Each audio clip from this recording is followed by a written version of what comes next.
Welcome back to KFAN. I'm a kid, so I call it KFAN. Ben Leber, beloved Nacho, at Nacho Leber via X. He joins each and every Thursday, courtesy of Children's Cancer Research Fund. And you can also watch Ben on television, Channel 5, each and every weekday, 3 to 4:30. Twin Cities Live, TCL, yeah, you know we.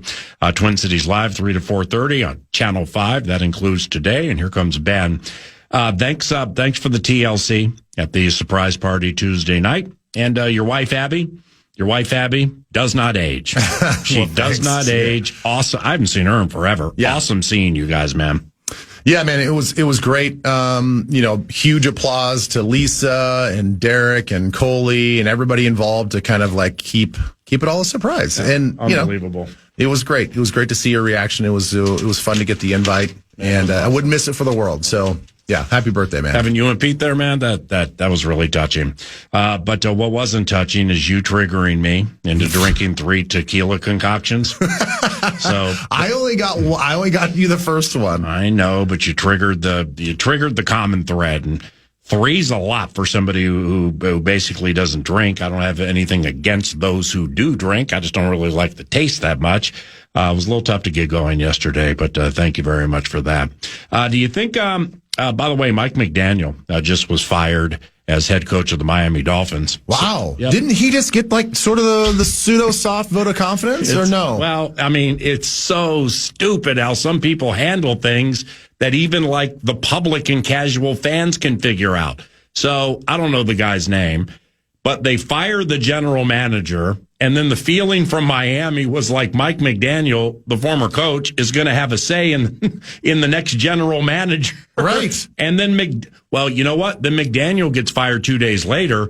But this is interesting that this has happened after John Harbaugh got fired. Yeah. So therefore, I just think they're playing some form of head coaching related chess now. McDaniel was the pawn, so he's out. But I think the timing, adds up so that because people can find it online. They fired the GM, kind of empowered McDaniel moving forward. Yeah. Well, now he gets offed just with John Harbaugh getting fired recently. I mean, this just has to be, we want Harbaugh. We're not going to have 2 head coaches, so this guy's out. Yeah, they must have a good feeling that they can put together a good offer to bring him in. Which is so interesting if they would really take a look at themselves, the Miami Dolphins. Mm-hmm. Why would they be? I mean, outside of where they're located in the United States. Right. You look at the organization, what would make, John Harbaugh want to come there when the quarterback situation is so unsettled? Like, John Harbaugh is going to have the pick of the litter. He can go to the Giants organization probably if he wants. Right. He can have a young quarterback that I don't know what he thinks of him, but he's got a young team that at least has a quarterback in place right now. Or you go to an organization that has an owner that, I don't know, just doesn't really seem to be one of the best in the league and top tier and seems to always be surrounded by controversy. Well, when he cheats, he gets caught. So, I mean, that right there. Yeah. I mean, a lot push the envelope. He pushes the envelope into like his return to sender and he gets caught. Yeah. So you walk into that situation and then you don't have a quarterback either. So I don't know what the Dolphins are thinking. I don't know if they legit feel like they have a shot at John Harbaugh or they felt empowered by the move that the Ravens made. And it's like, man, if they're going to be bold about this, then we can be bold about it too. So maybe that was part of it. Like maybe that was just the impetus to be bold. Yeah. Yeah. I like the way you laid that out. Now, Brian Flores, according to DraftKings, where they make odds on like which guy's going to be the next coach. You know that. Flores remains the favorite to become the next head coach of the Las Vegas Raiders. Yep. There also are reports popping around now. They just emerged within the last hour to 90 minutes. That he's going to interview for the Baltimore Ravens head coaching job. What do you think of all that? And truly, do you think B-Flow will be the next head coach of the Las Vegas Raiders? I do. I really do. Really? I think that's the most likely landing spot, and I think that a lot of things.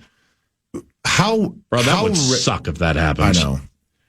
think about how the stars have to align to where Tom Brady, and it seems like Tom Brady and B-Flow, it seems like from the outside looking in, they still have a really good relationship, a very respected relationship with each other. Tom Brady is very much into the got his hands in all of this stuff as far as the coaching hire. He wants to bring back B-Flow to run the defense. And then my assumption is, just like the rumors are saying with Brian Daboll to run the offense. Right. The thing is, it makes so much sense that they would have their top quarterback come in as a rookie, get taught and learned by Brian Daboll, who they trust, and then he can just have a hands-off offense, and he can take over the defense. And I think when you add it all up, it's like, why wouldn't he do that? As long as the compensation package was fair, wow. As long as he got to do some, I'm sure there's going to be some contractual things with front office and how he wants to handle some of the scouting and the personnel and all that stuff. Mm-hmm. I'm sure Tom will give him whatever he wants. He'll talk to Mark Davis and say, this is who I believe in. This is what we're going to do. And I think a guy like Tom Brady that's giving you that advice, how do you not take it and hold a lot of weight? So I think the stars align, and I think he does end up getting offered that job and takes the job. I remember having this conversation after the Vikings lost to the 49ers in the playoffs, after they beat New Orleans the last time the team won a playoff game. When we all got back to the facility, and Kevin Stefanski told me and some others that he's going to become the next head coach of the Cleveland Browns. And I was like, Baker, though. I mean, it's just like, I brought up a couple of things. It's like 4 a.m, man. And I was super sad that he was leaving. But, it's the way he put it was, when these things are hard to get. Mm-hmm. And when something opens, you kind of got to take it. Now, I understand that. But, I mean, what a tricky situation this could be, man. I mean, because, when it comes to the overused trite word culture, with so many different entities, relationships, businesses, teams, things like that, it's just overused so that it becomes trite. But the culture within Twin Cities Orthopedics Performance Center has been strong. Mm-hmm. When they've done well, they've handled it with aplomb and mostly with humility. When things have gone pear-shaped, you'll get some things behind the scenes where people get snippy and stuff like that. But, it's not like some of these previous regimes with whom I worked where, people knowing, like, you got a radio show without saying it. How am I supposed to win with this guy playing here? How's this supposed to happen? How are we supposed to do well with this? Like, that never happens. Maybe it does with you. With me, it doesn't with the behind the scenes talk. And I have a high level of appreciation for that. It really plays into enjoying the job now as much as I do. With that said, that culture is good. Mm-hmm. The word is not trite here. How does one have good culture in Las Vegas? I mean, it just yeah. Inherently, because of the city, the distractions, the owner's goofy, but he's cocksure and he's not afraid to do anything, thus the Davis last name. But I mean, if you got Tom Brady hovering over you with every single decision and he's GOAT cred, and he's Tom Brady, and he wants to win, super competitive.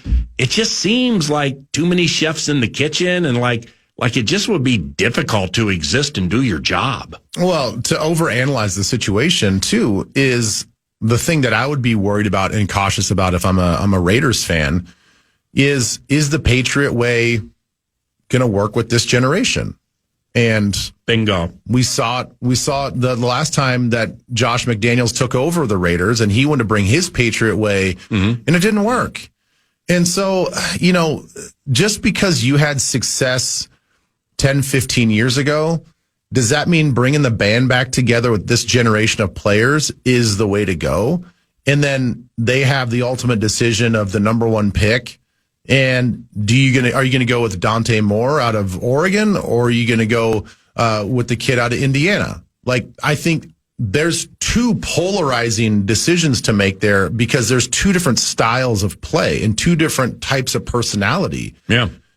I'm sure that, B-Flow may want, Brian Daboll may want like a more dynamic quarterback, and Tom wants a more cerebral quarterback. And then you're going to mash that all into this Patriot way.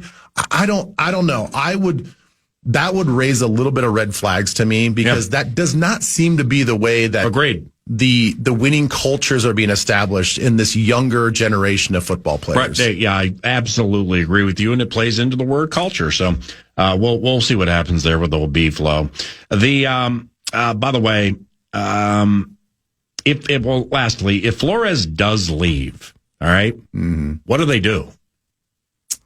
I mean, it's like so much B-Flow Vegas, now B-Flow Baltimore, now the B-Flow lateral move to like Dallas. Nah, that's, I've never been into that. No, that didn't make sense to me at all. At all. But like, if he does leave, man, what do you do? Well, you know the support staff that he has there. I think that you do whatever you can to locate the best person internally, protect him from being, as long as that person or persons are motivated to stay here and not be elevated under B-Flow system, keep that person here and hopefully just kind of run it back with the same scheme. Because I think this team is so close to push into the playoffs next year, that I don't know if a total rebrand of the defense is the way to go. It's really, really hard to change offense and defensive systems and expect to hit the ground and be as productive as what B-Flow has put together the last 2 years. So try to find somebody that you think has the same mentality, the same thought process, the same coaching style, maybe has their own spin on how often you blitz and whatever, but keep the system in place with the players that you have, because you have a good thing going. I hope, and I know that person probably exists. I just don't want to throw names out there just because we don't. Because if you throw one out, then inside linebackers guy's gonna be like, why not me? Right. There's no sense in that. I just know that he's obviously built a very talented coaching staff on the defensive side of the ball. So if you can retain one or two or as many as you can to stay on said staff and keep the same scheme, that's what you do going forward. The elite chat, by the way, with the Hitman following the Green Bay win. We played it back Monday, 9 to noon. About as good as you'll hear. You can find it via podcast of 9 to noon Monday, about middle of the show, I think. I sent you respect, Harrison Smith, as much as any player you have covered or maybe even played with, right? Yeah, for sure. What leads to that? The longevity and everything? I think the longevity, and I think I think a lot of us in the football circles, we admire and appreciate the guys that approach the game in what we think is the right way. It's not always the right way, and there's a lot of ways to be successful. Some guys are very loud about it, and some guys are very, braggadocious about it, and some guys, really put their business out there. That's fine. As long as you can produce on the field, I guess, it's your cup of tea. Yeah. I've always just appreciated the way that he is a head down, get to work, that proverbial lunch pail type of guy. And I think that there's a lot of merit to that. I think it's harder and harder to find guys like that. And I think that he's been the same guy throughout his whole career. He came in as a rookie, which I didn't know him as a rookie per se, but got to know him early in his career. And you saw this hungry, young, determined, committed player that I think really early on probably, had to prove a lot of doubters wrong. I don't know if a lot of people saw him with the same eye that the Vikings saw him when they drafted him to be the starting safety. And I think that there was a little to that, probably a little personal chip on his shoulder that, right. I can be this white safety from Notre Dame that can come in here and be this commanding force in the middle of the field. And, he's also had to adapt his play style. He's got the nickname, the Hitman, because of what he did in the league early on. But, that style of play is getting pushed out. Yep. And he's had to really, we saw it with the Terrence Newmans of the world.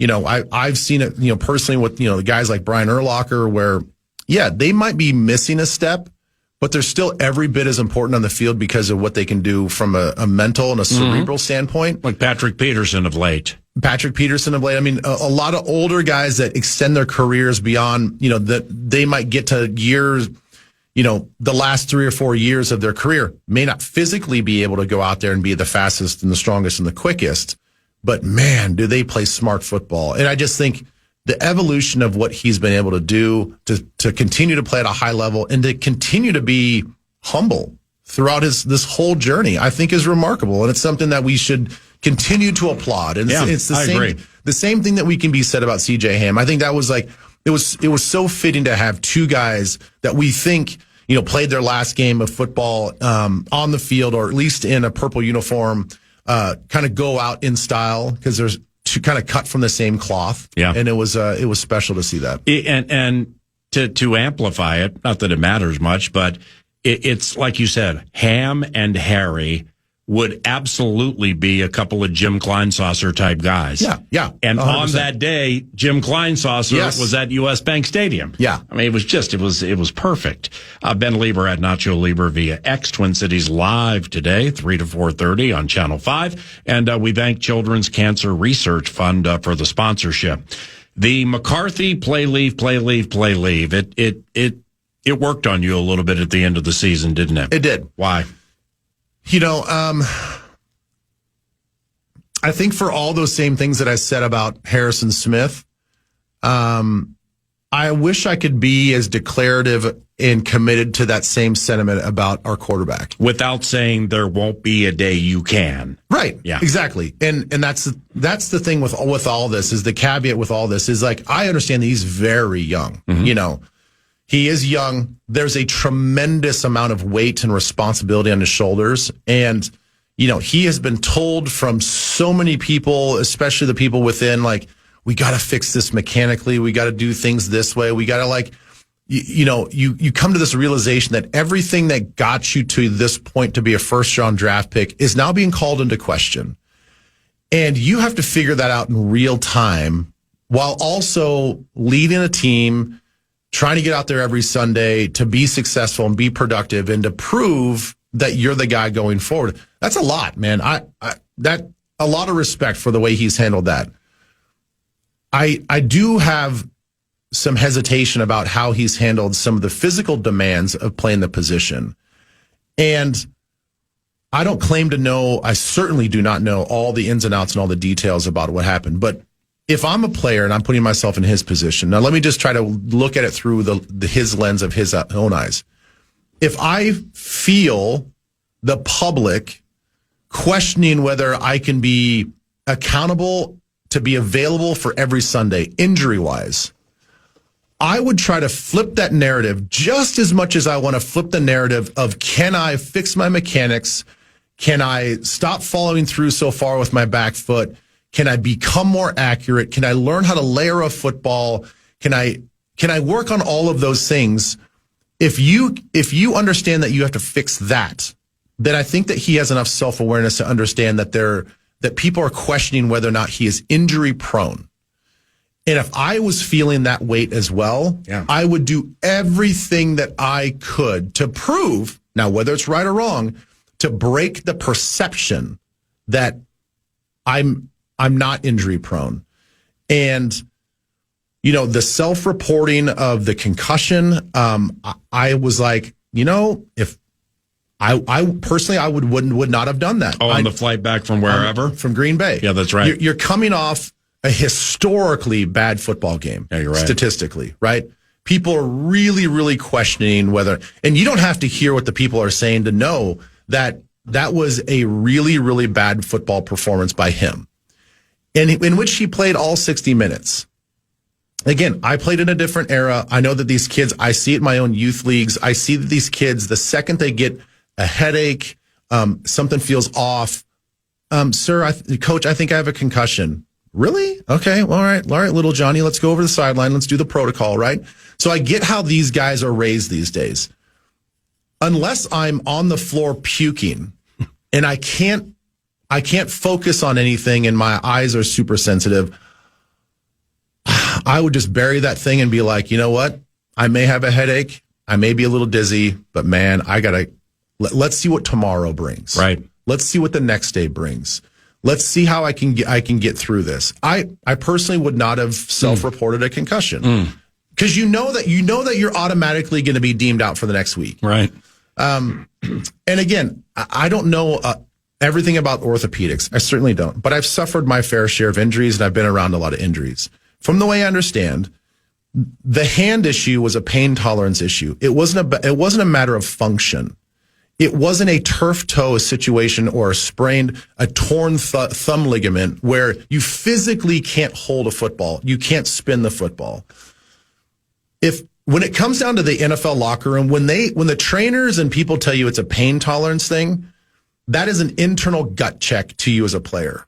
This is my opportunity to play through this, to earn a little grit and respect from my teammates, because they know I'm going out there battling. Mm-hmm. They know that I'm playing through pain, and that means something. Mm-hmm. That means so much. It should mean so much to players that you are going to be in the trenches battling with people. And to pull yourself out of a football game in which the trainers didn't pull you off, the head coach didn't pull you off, you didn't throw 5 ducks down the field, and everybody's like, what the hell is going on? And then we find out in between series, yeah, dude, this hand thing has gotten worse. Okay, cool. Mm-hmm. But again, to self-report and come off of the field, optically, I keep using that word, but like visually and optically, I think it just sends the wrong message. Yeah. And so that's where, if I want to contrast that to my feelings about how Harrison approached the game and CJ Ham approached this game and a lot of other guys approached the game, I think he's got a lot of growth in that area to do. And I think that, again, he can get there, and these are all learning moments. And I'm still super highly optimistic about what he can do on the field as far as being a franchise quarterback. All of that is still in play. There's a lot of things I love about his style of play. Yeah. And I think that it is going to get better. That part of it, that other part of it, I think has some room to grow. At 11 o'clock, we have our daily Vikings take of the day. That ties to talkbacks for the 11:20. Today it does involve J.J. McCarthy, and I want to run some of it by Ben Leber's Elite Football Mind when we return to 9 to noon after this. App. Just announce one of country music's most powerful voices coming this summer, Chris Stapleton. See him on the All-American Road Show, where he takes the stage in Mystic Lake Amphitheater July 29th. Tickets go on sale Friday, January 13th at 10 a.m. Get all the details, KFAN.com, keyword calendar.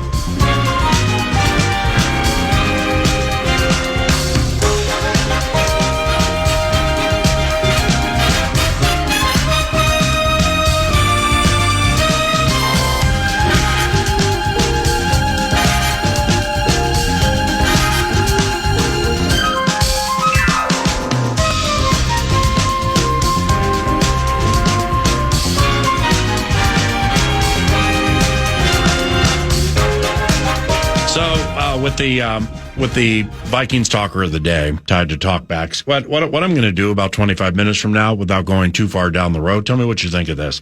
If, like, for J.J. McCarthy, if you're putting together or assembling off-season assignments, off-season homework assignments, off-season, there are a lot of things. Then they get back to OTAs and start working on, you get the hands-on type stuff or the on-the-field type stuff or the study stuff with your teammates and coaches. All right, I'm saying before that, I don't know what they call them anymore. Like, when you played, it's still referred to as watching film, even though none of it's film. It's all digital and stuff. Do they still call them cut-ups, like cut-ups or reels? You know what I'm saying? Like, I think they call them cut-ups. Cut-ups, okay. Yeah, I'm going to watch the 3rd and 10 cut-up. Here we go. Yeah. Perfect. So I've also heard them referred to as preparing reels, R-E-E-L-S. Well, with the cut-ups or the reels, I would assemble something, and I'm not trying to be Don Coryell here. I'm not trying to channel my inner Norv Turner and pretend like I'm a multiple-time Super Bowl winning offensive coordinator. I just thought of this last night when I was watching the final edition of HBO's In-Season Hard Knocks. And I was a show and a half behind. I really like it. And, they're focusing on the NFC East. So, I got to see Jackson Dart and hear coaches talk about him and stuff like that. And they showed some of our game and then the victory against the Raiders. And it just... My man's had at least 5 concussions this year. Yeah. In his rookie year. So I'm watching it and I'm like, wow, he's so irresponsible with the way he runs and when he slides. So then I went down the rabbit hole for about 20 minutes of pulling up some McCarthy runs during the year. Well, I mean, and you said it perfectly on the microphone from the sideline in the season finale. I can see it both ways with J.J. McCarthy.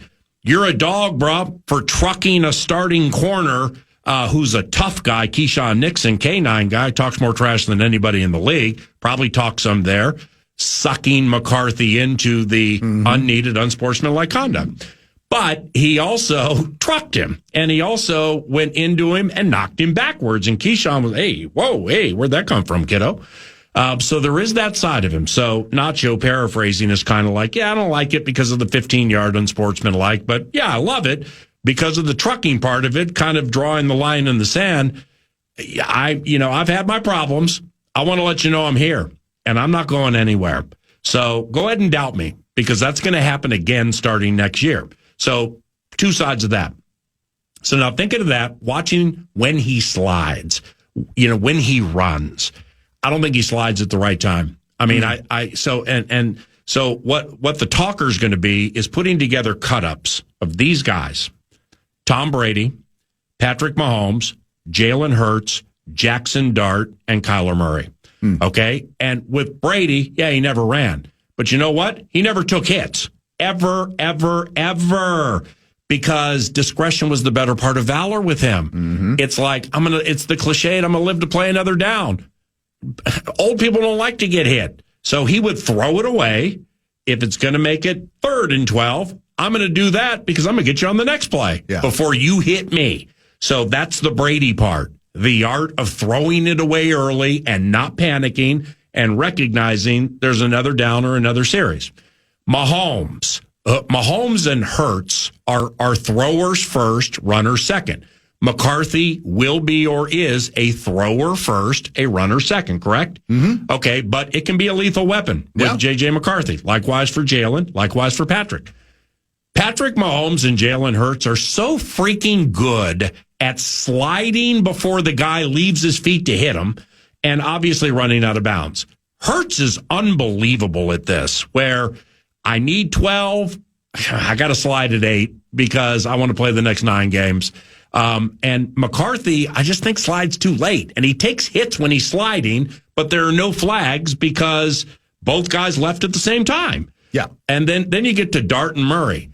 They're irresponsible, and Kyler misses games. He slide a frame, and he will take these hits before sliding or going out of bounds. Then he misses time. Dart's had 5 concussions this year because he's irresponsible. So somewhere between the irresponsible nature of those two and the HOF, examples here in the cut-ups with Mahomes and Hurts and Tom Brady, Captain Cool, somewhere in the middle, there are cut-ups to be watched by J.J. McCarthy ad nauseum, a lot. Watch what Brady does when he throws it early before getting hit. Watch when these guys slide. Watch why these guys run out of bounds, and then go ahead and look at their stats if you want to get to the Hall of Fame. See what I'm saying? Yeah, and I'll even take that a step further, is that I think there could be an area where you come up with some cut-ups or reels of him in the pocket. And because I think that you can make the argument that some of his mechanics that he needs to work on would eliminate some of these extra hits and some of the extra tip balls and some of the throwing and then hitting your finger on the top of a helmet. Because if he was able to just slide step into a throw or subtly shift his weight from back foot to front foot without having to climb in the pocket, because sometimes when he climbs in the pocket to generate the force and the momentum to get the ball down the field, he's closing that gap that the offensive line had created. So I think there's a lot of that stuff in there. I agree with you that, learning how to slide, learn how to take care of your body. But I think almost more importantly, it's like you need to learn the nuances of how to manage the pocket. Agreed. And not self-impose and self-inflict damage on yourself by climbing too fast or covering too much ground. But he has a gift in the pocket that in all the years I've called these games, I can't say maybe Case Keenum did it a little bit. Like his ability to duck at the right elusiveness is awesome. It's unbelievable. I mean, he had a play on Sunday where he ducked and eluded a guy. I'm like, now that's elite. Yes. we need to keep more of that. That's why, I am still optimistic on what he can be in this league. I can't promise you, I can't forecast at what year it's going to happen, but he's got a lot of really natural, innate feel to the game. Big time. And a lot of natural, innate, we overuse this word, but he does have that dog in him. I just wish, per the last conversation that we had, I wish that dog was, I don't know, a little tougher when it comes to the physical stuff. Mm-hmm. But, when he scrambles and he's not afraid and he throws a stiff arm and then he's going out of bounds and lowers his shoulder, I like that because you can't coach that. Now, can he better take care of himself? Yes, absolutely. I agree with you.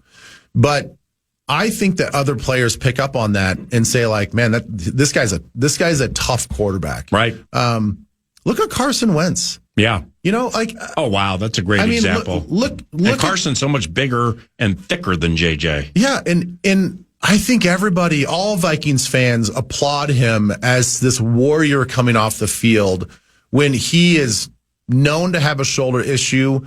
But when he's scrambling, he's not thinking about that. Yeah. He might have been, but the courage it takes to put that to the back of your mind and then still try to run over somebody. Very rarely we see Carson Wentz slide feet first, right. Even when he was injured. He was going head first to pick up extra yards. No, you're right. And I would, I think a lot of coaches would be, I'm sure KOC's like, dude, come on. You are a backup. We don't need to go to our third guy because you got to take care of yourself. But I'm telling you right now, the amount of respect and appreciation that he gained from the guys in the locker room is immeasurable. Yeah. And I think that's part of legacy that you start building those moments. Preach. Where guys walk away from the game and 20 years from now, you're like, man, you are a tough son of a bitch, and I appreciate that. Right. Ben Leber at Nacho Leber via Twitter. A couple of quickies here to close.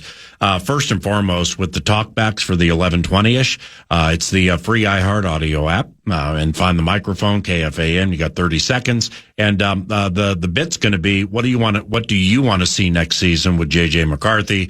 Like if you were to put together clips or reels or show other quarterbacks, what are some facets or traits you, the listening audience, would like to see with J.J. McCarthy, and or really any pressing Vikings thoughts you have? We will do talkbacks at about 11:20. Brett Blakemore is guiding the talkback machine. You brought up Carson Wentz. We got to go quickly here, too. Mm-hmm. Carson is the veteran backup. What do you think? As far as him coming back next year? Yeah. God, the thing is, I wouldn't hate it. Yeah, I'm fine with it. I'm it's totally we're talking about all these names and everything, and then I'm like, well, actually, Carson was pretty good. I know. I liked. Give him another year in the system where he gets a little more comfortable and an off season to learn it. In an off season, I think that he is the right type of backup in the right mental state to be a good mentor for JJ McCarthy. And I don't know if you've thrown any non-Vikings names out with the wildly successful, vastly popular Power Trip, but one name that I haven't thrown out that intrigues me for a veteran backup, Marcus Mariota. I in studying him up to the Vikings-Washington game, in watching him, and part of it's in this Hard Knocks thing I've seen. Holy cow. Mariota's younger than I thought. He missed a couple of seasons, so he doesn't have as much tread off the tire as I thought for a guy his age. And he's got some dog to him. Marcus Mariota is a tough sucker, man. Yeah, soft-spoken, but I think he's got some dog to him, too. So that one's a little bit on my radar. Give me your best 15 seconds on each of these with a why. Green Bay at Chicago, who wins a why? I go back and forth on this one. I think Green Bay they can go in there and handle business, but there's something a little bit magical about the Chicago team, so I'm going to take Chicago at home. Rams at Panthers. I think Rams will run away with this one. Do you really? Yeah. There's maybe it's because they didn't have Devontae for a while, such a slow starting bid and messing around with every game. Then we come and get you at the wire. I like the Panthers in the first half of this game quite a bit, but the Rams to win. Bills at Jags. Bills at Jags. I think the Jags are a very sneaky, good team from a three-phase standpoint. Mm-hmm. I think they surprised a lot of people. And as much as everybody wants this to be Josh Allen's year, I don't think they got it. I think Jags win this one. Ole Miss and the Canes tonight for Poopy Dave and John Ojampa, who's listening right now. Well, the strength of Miami is the run game against Ole Miss's porous run defense. But the thing is, like, against Trinidad Chambliss in this passing offense, in the way that Chambliss can run around, I think that they'll stick with him in the first half, but I think Ole Miss pulls away in the second. Is Chambliss the bomb? I've seen his name so much lately. Yeah, he's such a great creator. And because he's the second leading rusher on their team, I mean, because he has that dual threat ability and he's got a big arm, like they can hit you from a lot of different angles and they just don't stop. They're unrelenting. They can put up a lot of points. Again, I think this game was closer in the first half just because of the balance that Miami can have. Yeah. But I think if there's a few explosive plays by Ole Miss, it's going to be hard for Miami to come back. I haven't followed the Canes closely since Frank Gore was a tailback. What fuels them? Miami got good again. What makes them good? Cristobal, their head coach. And all their games are low scoring. Yeah, it's Cristobal, their head coach. Yeah. I mean, I think that he comes in with the right mentality. Coming back to Miami, and he's got a lot of love there. And I think the organization, the team feels that, and they are physical in the trenches. And that's the thing. Like, they can run the football. And I think Carson Beck does just enough. I don't think he's the most dynamic quarterback, but they give him more stability and not throwing the games away, that they can find more balance on offense. And again, they win with their defense. And that's just like typical of what the personality from their head coach. So yeah, it's a lot of low scoring games because they're not highly explosive offensively. And it's so hard to score points against their defense. But I think this is a different beast with Ole Miss. Ben Leber, the bomb, at Nacho Leber via X, and Twin Cities Live today, 3 to 4:30, Channel 5. Thank you, Children's Cancer Research Fund. Bless you, brother. Appreciate you. Have a good day, all right? You too, man. When we return, Brett's Bits and Bet or Bets. When we have Brett Blakemore, he'll put together some bets, happens to be quite good at it, and offer up a News du Nord version of a sports update. And then we get into that Vikes Talker with talkbacks. John Hines, coach of the Minnesota Wild, joins 9 to noon, 50 minutes from now.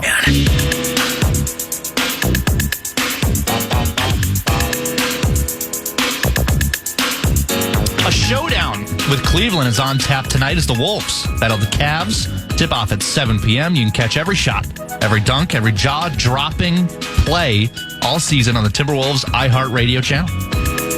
Bloodbath coming tonight at Target Center. State of hockey. So Double B and Mick Tocchet and everybody else in the State of Hockey Covenant. As tried and true dedicated hockey fans, you'd like what's going to transpire this evening between Messrs. Evan Mobley, Jared Allen, Rudy Gobert, and Julius Randle. Because they're all unbelievably physical, and it's going to have a hockey feel to it down by the rim tonight. So that'll be enjoyable, just like working with Brett Blakemore is when I get the opportunity. Double B is filling in for Nordo today. Nordo is back tomorrow for the Friday football feast. And also tomorrow, Paul Charchian. He's going to be doing the first 2 hours of the Friday football feast. Alec Lewis of The Athletic will do the final hour with yours truly and Nordo by our side.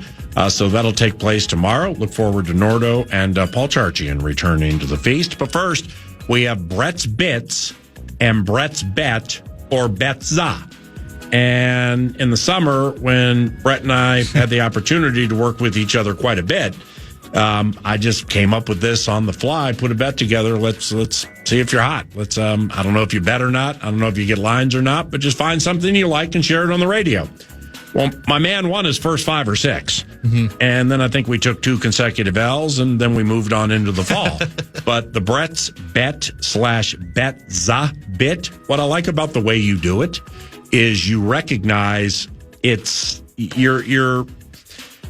don't overthink it with a lack of confidence, wondering if I say I like the Timberwolves -4 tonight and they get beat by 40, well, you're going to feel like an idiot. And it runs you down, So that's part of the reason why I ask you to do this, because of your laissez-faire approach to it. That seems to be working. That'll be at the tail end of Brett's Bits, provided by Canterbury Park and CanterburyPark.com. Number 1. There is now 8, count them, 8 NFL coach firings. The latest one, Mike McDaniel from Miami. And FISA, Fairness in Stealing Act. I'm completely stealing this question from Chris Hockey from this morning, but I'm going to use it anyways because I at least acknowledged it. Out of those 8 landing spots, PA, if you're an NFL coach, where is, as far as football and living conditions, where would be your top landing spot? Arizona, Atlanta, Baltimore, Cleveland, Vegas, Miami, the Giants, or Tennessee? If I'm the coach. Yes. Now, is this for like me and my family, or the best place to go that meshes cool place to live and also relatively distraction free for the football team? Yes to all. Okay. Hey, geez. Okay, well, because I mean, Vegas is there. South Beach and Vegas are going to have to be out. Now, Yeah. I'd like to live in both of them. I just don't really know if culture can get to a 10 of 10 in those two markets because of the distractions. I don't want to live in Cleveland. I know you love Arizona. You go there and golf, and your cousin's the coach of the college hockey team. Correct. Forks up. Yeah, we got the Giants. I like New York City. I like big cities. What were the other options? Let's Tennessee, see. Nashville. Nashville. I'm not a Nashville guy. Baltimore. I'm from Washington, D.C., so that wouldn't be bad. You know what? It's for me, man. So what's that heat in Arizona like in the summer? If you like live there, is it unbelievable? I'm told it's pretty brutal. But Okay. yeah, you can just, it's essentially you stay inside for a couple months, a la we do in January and February. Yeah, I would say either the New York Giants or the Baltimore Ravens. It'd be one of those two for me. I roll in, and I got a good quarterback to take heat off things. I got New York City, if I'm so inclined to live in Manhattan, as we say, or Manhattan, as they say. I'm from the D.C. area, so I don't mind it there. In fact, I like it a lot. One of those. I'm not a huge Arizona guy. Maybe I love Arizona, and I'm generally there the right time of the year, like when my son went to Grand Canyon University for a couple of years. When you're there in December, January, I mean, it's fantastic. Nothing better, yeah. Yeah, Arizona's tough to beat. I mean, It's beautiful, too. It's almost like, where do you not want to go? I don't want to go to Cleveland. I don't trust myself or my team in Vegas or South Beach. I don't want vomit on my shoes as I walk down Broadway in Nashville. And yeah, so that'd be my answer. Probably Baltimore, the Giants, or Arizona. I think from a football standpoint, it's almost certainly Baltimore. But from a living standpoint, Well, I think like DC is nice. Okay, if like Kevin Stefanski yesterday interviewed with the New York Giants, John Harbaugh's interviewing today or tomorrow there. I think that's the best spot. I mean, because I like the quarterback, and I'm kind of low key loving Jackson Dart. And when he gets refinement, he just has, God's gifted him with things that you just cannot teach. They got Abdul Carter, they got Brian Burns, they have Malik Neighbors, and I like Scattaboo. So I think, and they got good draft picks. So I mean, the plum job for me would be the New York Giants. Number 2. Number 2. We'll work into Brett's bets here because I'm looking at the NFL slate. Ooh. You start on Saturday, Rams, Panthers. Obviously, my squad, which we talked about a little bit, Packers, Bears. But I'm looking ahead to this 3:30 matchup, 49ers, Eagles. I've got the Eagles favored at 4.5 points. It's 4.5. I'm hammering San Fran. Really? I think this Eagles team is broken. And if you look at the... That's what they want you to think. Well, maybe they're baiting me into it. But if you look at the analytics that I pulled up earlier to defend Jordan Love, Brock Purdy's right at the top of that as well. I know. And I get the defense is questionable, and that's being generous for the 49ers. But you know what else is questionable? That Eagles offense, if Saquon isn't going, because they at times looked hideous. So give me San Fran to at least cover. Well, it's interesting you bring that up. If you were going to Clark County in Las Vegas, Nevada, it's personally speaking, because the Eagles, the Super Bowl champions, they did enough to win the division. They did enough of what you need to do to get where they are once they knew they couldn't get the one. Okay? And that's happened with a lot of Super Bowl champions in the past. I roll up to whatever window at whatever casino in the 702, and I look at the clerk, and I'm like, here's the deal. I want you to, here's $10 on the Eagles minus 4.5. I want you to push that button until all of Clark County runs out of paper. And then I want you to cut down more trees and get more paper so I can do it again. I think the Philadelphia Eagles are going to roll the San Francisco 49ers. And part of it has to do with what I've seen from their defense the last couple of games. With the Eagles, there are things where they've been jacking around with using Saquon here, and why isn't he taking off? And A.J. Brown hates the passing game again. This, that, the other. Where's Cooper DeJean after the great Super Bowl? Zach Bond, what happened? What happened? Well, they're waiting. They know how to do this. Now, so does Next Level Channing. Yeah. And so does Brock Purdy. So does Christian McCaffrey. And then after that, I think this is when Kittle's 75 to 80%. I mean, he can still beat you. Yeah. But no Ayuk. Ayuk is on fire. Deebo Samuel, now a commander. I think missing Fred Warner, missing Bosa, missing some key guys on defense. I think this is the one where it's like, oh, wow. Holy cow, they have no pass rush. Holy cow. When did Eric Hendricks play again? And he's playing the full game now? I think Philadelphia is going to crush them. But I'm going right into the teeth of Brett's bets, and all you do is win. So now I'm a little wary. Why don't you give me half the money you were going to bet? Brilliant. And we'll go out back. I'll kick you and we'll call it a day. Call it a day. I always love that one. Here we go. Number 3. What do you think of this college football? Yes, Leber on the way out. It's in my favorite spot, Arizona. Glendale, not so much. But anyways, Miami, Ole Miss. You've got Carson Beck. Mm-hmm. You've got the anti-Lane Kiffin terrorism. What do you think tonight? What's your level of interest, I'll ask first? Or is this a lock-in game, or is this I'll have it on while I'm also doing other things? The latter. And that's fair. I enjoy college football. I enjoy the college football playoff system a lot. Me too. And when it gets to the Final Four, like the Ole Miss Georgia game, I mean, I had to watch every second of the second half of that thing. It was unbelievable. I think Miami's kind of boring to watch sometimes, but is effective. Indiana, that story, it's awesome. It's a fantastic story, man. And I got a lot of friends who either attended IU or for whatever the reason they love IU.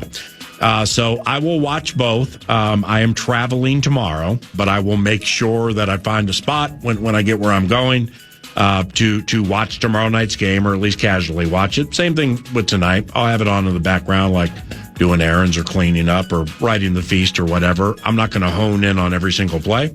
But no, it'll be on. I wouldn't have any idea which way to predict these games. What about you? Yeah, I think it's idea. Kind of I think Indiana's the odds-on favorite. As for tonight, your guess is as good as mine. I'd probably lean Miami, but I have no idea. Mm-hmm. Let's go here. Number 4. This team's back in action tonight. Malott looking for Byfield, nothing there, and Boldy will just dance back with it. The horn sounds. So the Kings get all 4 points. All right, we're happy for them. Miles Sandel with just 1 in 2 consecutive games in Southern California here.